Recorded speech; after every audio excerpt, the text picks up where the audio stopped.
Hey guys, certified strength conditioning coach Josh Henkin here with the strength coach and owner of Alpha Kettlebell, Troy Anderson. What we're going to cover with you is a really great sandbag complex that you can use, especially in a tight space, but actually has super high value, even more so than how most sandbag programs are used. Most people, when they think of sandbags, see it all the time in social media, they're just carrying them, they're running with them, they're doing obstacle course training with them. Sandbags have so much more value to that beyond just carrying. We're going to go over a simple complex that will really demonstrate that well to you. As Troy goes through, I'm going to demonstrate or discuss what we're doing, why it's so potent.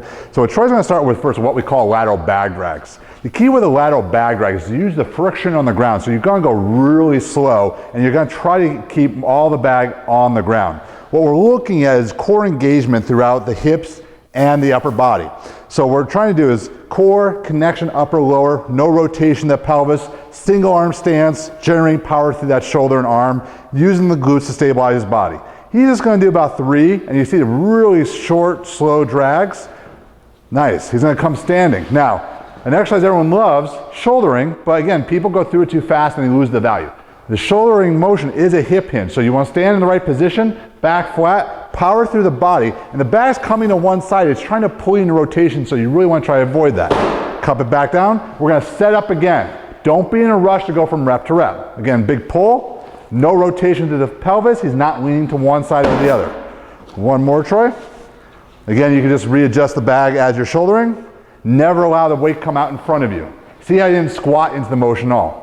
Now, one of our favorite drills is to do a step up. Now, a step up you could think of in terms of like a walk or a run because of that hip flexion extension. Troy's going to put a step up. He's going to push through that leg, so really trying to minimize that down leg, and then he's going to try to come back down under control. So plant, elevate, extend the hip fully. He can even work at bringing this hip into what we call a balance step, really extending the hip and pelvis fully.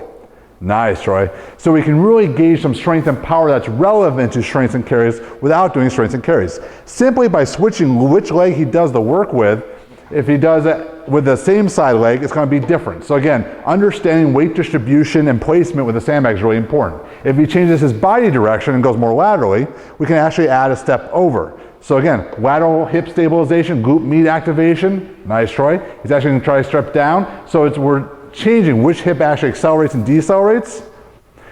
Anytime the sandbag's in a shoulder position, we're also getting side plank type of effect. So again, this is a dynamic side plank, and we're really getting some great, powerful hip control and stability through the motion. You can do this drill about, we saw Troy do about 3 lateral bag drags, 3 shoulders, and you could actually do 3 step-ups of each version if you wanted.